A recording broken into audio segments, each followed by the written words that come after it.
E aí, pessoal, hoje a gente vai mergulhar num dos livros mais intensos e importantes da história do cristianismo, o Livro dos Mártires de John Foxe. Pensa numa obra que, por séculos, ajudou a definir o que é ter fé e coragem. Tudo isso através de relatos de perseguição e sacrifício. Então vamos lá, vamos entender essa história. E para começar, já fica essa pergunta que é a grande questão do livro, né? É o que pulsa em cada página, o que dá a uma pessoa a força, a convicção para enfrentar a morte por aquilo em que ela acredita. É isso que a gente vai explorar hoje. Para a gente entender o livro, a gente precisa entender a época. O John Foxe viveu num período super turbulento na Inglaterra, a Reforma Inglesa. A coisa estava pegando fogo, literalmente. Ser leal a uma religião podia de fato custar sua vida. O Foxe viu isso de perto. Ele documentou essa perseguição toda e criou um registro que acabou virando uma ferramenta poderosa no debate religioso.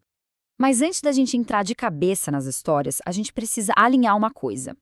A palavra mártir, ela é usada de vários jeitos hoje em dia, mas o livro do Foxe tem uma ideia bem específica sobre o que ela significa. Então, o ponto central é este. O mártir cristão, para esse livro, é antes de tudo uma vítima. É alguém que encara a violência porque se recusa a abandonar a própria fé. Não é quem ataca, mas sim quem sofre o ataque por amor àquilo que crê. E aqui a gente vê essa diferença de uma forma bem clara. De um lado, o mártir do livro é uma testemunha cuja vitória está na firmeza da fé, mesmo na hora da morte. Do outro lado, tem o uso moderno da palavra, que muitas vezes está ligado a atos violentos, com motivações políticas, sabe? Essa distinção é a chave para a gente entender a mensagem do Foxe. E agora sim, vamos para o coração do livro, as histórias. São relatos muito vívidos, muitas vezes bem brutais, que serviram de inspiração e também de aviso por muitas e muitas gerações. Uma das primeiras e mais conhecidas histórias é a de Policarpo. Ele foi um líder cristão lá do segundo século e o martírio dele virou um tipo de modelo para muitos que vieram depois. O Foxe descreve com detalhes a calma e a determinação dele diante da perseguição. E esse trecho aqui é sensacional porque ilustra um ponto central nessas histórias, a ideia de um apoio divino. Bem no momento mais difícil, Policarpo teria ouvido uma voz do céu dando força para ele. É um momento super dramático que reforça aquela ideia de que o mártir não está sozinho no seu sofrimento.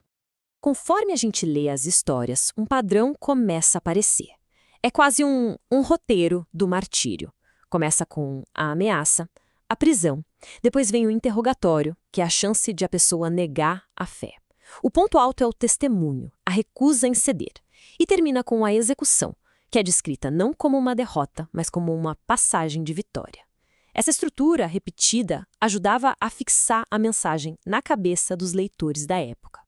Agora, vamos dar um salto de alguns séculos para a época do próprio Foxe. A história de Thomas Cranmer é uma das mais complexas e emocionantes.